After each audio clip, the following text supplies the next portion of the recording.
Shalom adik-adik terkasih di dalam Tuhan, kita bertemu kembali dalam ibadah online dengan tema Singkirkan Dengki. Sebelum kita mendengarkan firman Tuhan, mari kita naikkan pujian. Ada satu sobatku yang setia. Ada satu sobatku yang setia. Tak pernah dia tinggalkan diriku.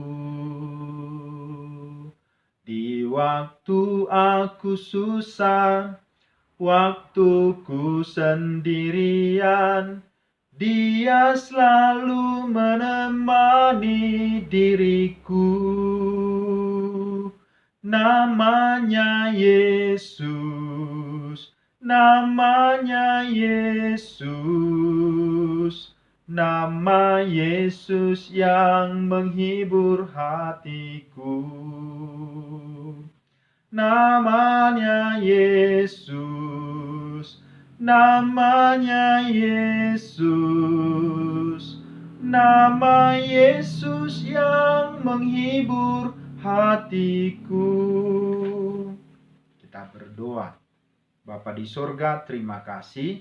Saat ini kami mau mendengarkan firman Tuhan.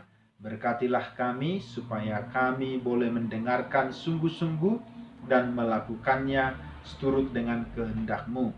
Demi nama Tuhan Yesus kami berdoa. Amin.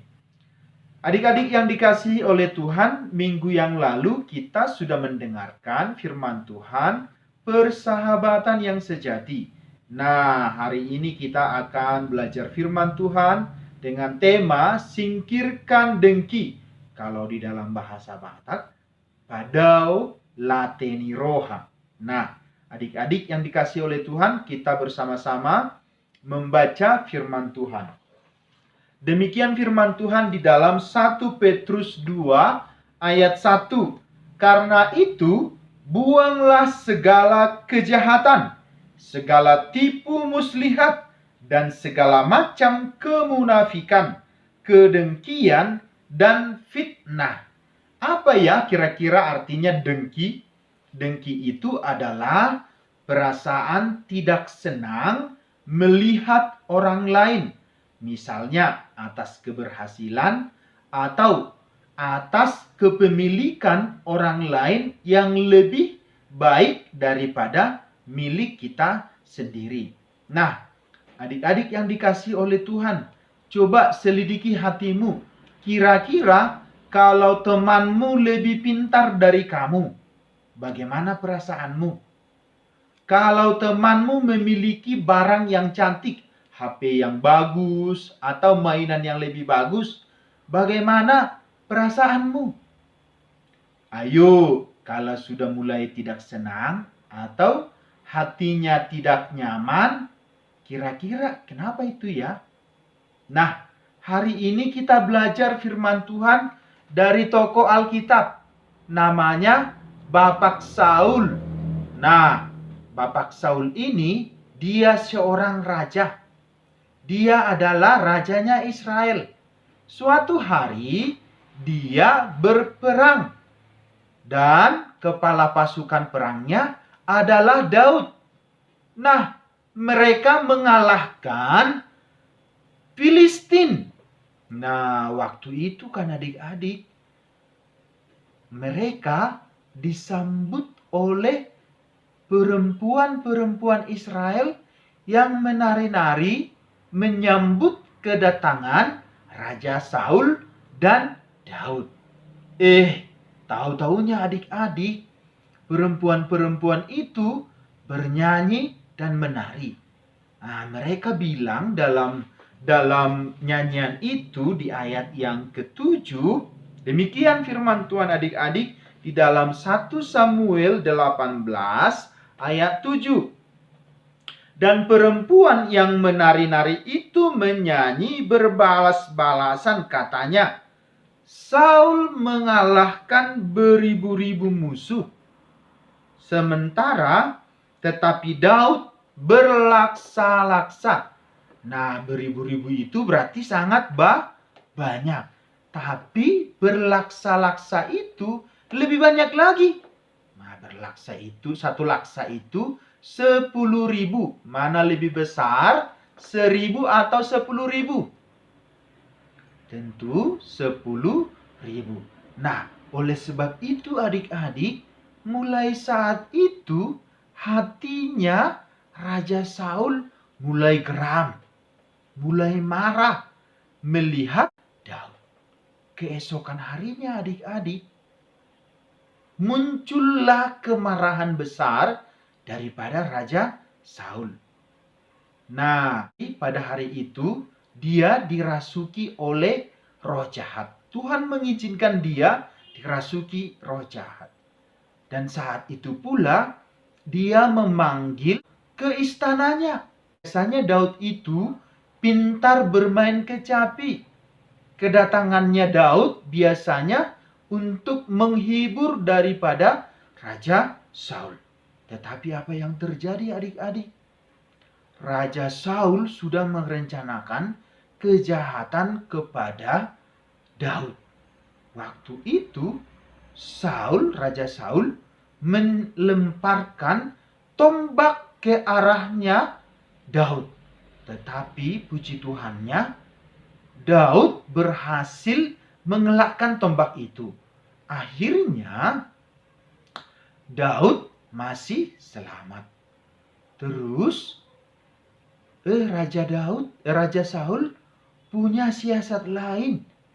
Dia mengizinkan Daud mau menikahi putrinya Raja Saul, tetapi dengan syarat harus mengalahkan daripada orang-orang Filistin laki-laki, kira-kira 100 orang.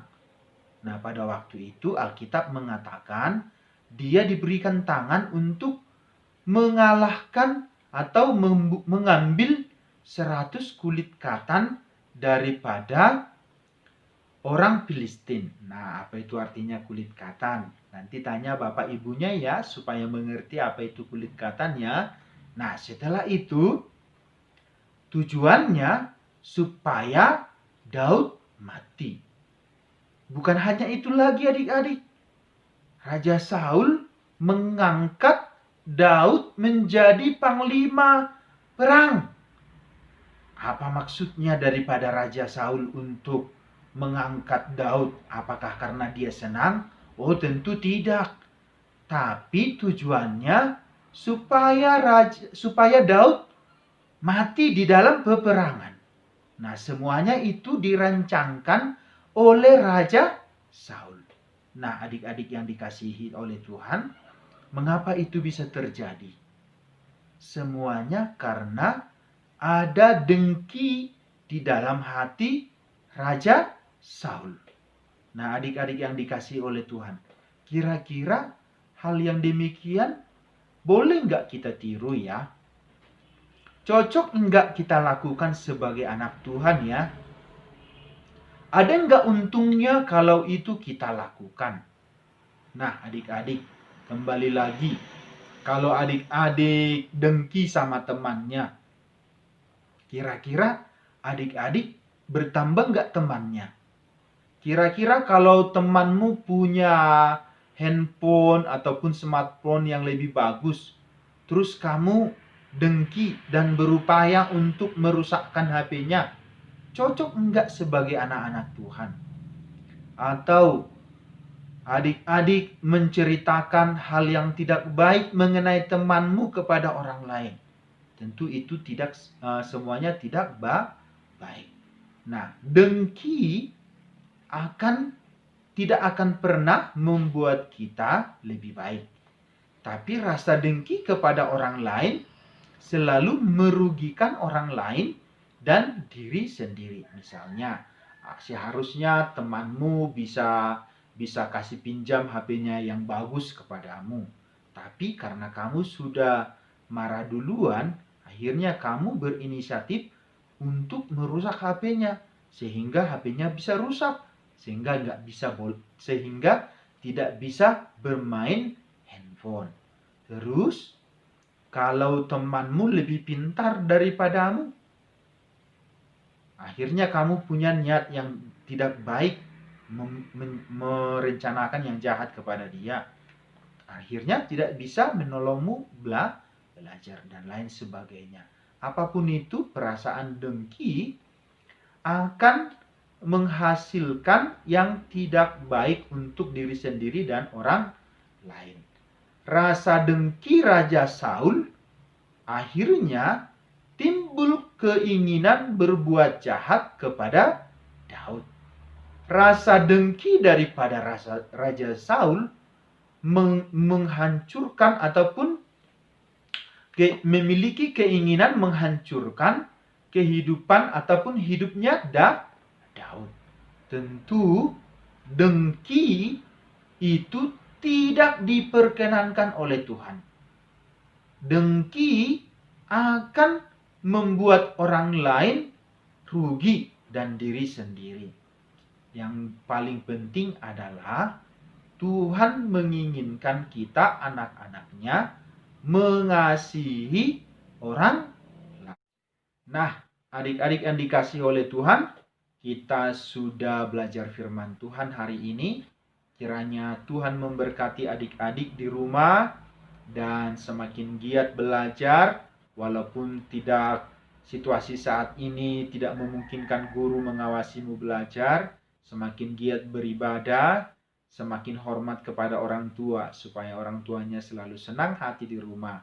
Dan kiranya juga adik-adik semakin baik berteman sama teman-temannya. Tuhan Yesus memberkati. Mari kita berdoa. Bapa di surga, terima kasih hari ini kami sudah selesai beribadah. Berkatilah kami ya Tuhan, supaya kami memiliki hati yang murni, hati yang baik kepada teman-teman kami. Walaupun teman kami lebih pintar, walaupun teman kami lebih baik, lebih kaya, lebih memiliki banyak hal daripada kami, ajar kami bersyukur bahwa pemberian Tuhan yang terbaik kepada kami, itulah yang terbaik menurut Tuhan. Dan ajar kami untuk boleh bersahabat yang baik dengan teman-teman kami. Demi nama Tuhan Yesus kami berdoa. Amin.